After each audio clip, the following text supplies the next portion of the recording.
इस कार्यक्रम की प्रायोजक है सोना ब्यूटी पार्लर सरसीवा।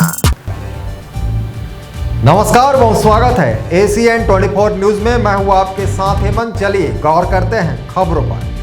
सारंगढ़ बिलाईगढ़ जिले के नगर पंचायत पौनी में स्ट्रीट लाइट घोटाले को लेकर कांग्रेस ने मोर्चा खोल दिया है। ब्लॉक कांग्रेस अध्यक्ष भागवत साहू ने नगर में हाल ही में लगाए गए स्ट्रीट लाइटों को भ्रष्टाचार की भेंट चढ़ा बताया। उन्होंने दोषियों पर सख्त कार्रवाई की मांग करते हुए SDM को ज्ञापन सौंपा। देखिए रिपोर्ट।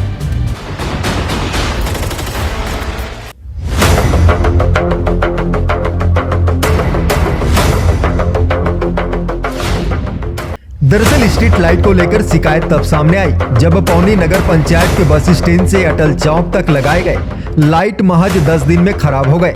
बारिश शुरू होते ही पोल में जंग लगने लगे और लाइटों ने काम करना बंद कर दिया।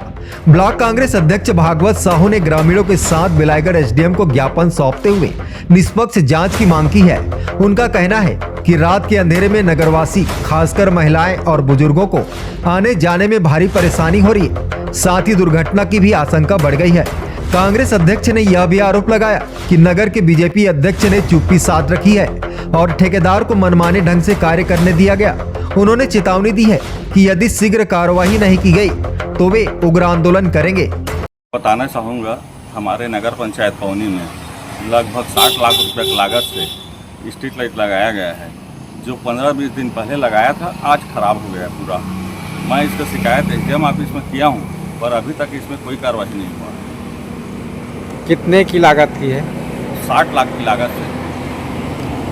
कब का है निर्माण कार्य? पिछले 15-20 दिन पहले लगा था। अभी क्या स्थिति है? अभी लगभग आधा स्ट्रीट लाइट खराब हो गया है। जैसे कार्रवाई नहीं हो पाती, जैसे देरी हो रहे बता रहे हैं, तो आगे क्या रणनीति रहेगा? अगर कार्रवाई नहीं होगा तो मैं नगर पंचायत भवन के सामने धरना प्रदर्शन में बैठूंगा। Bureau report ACN 24।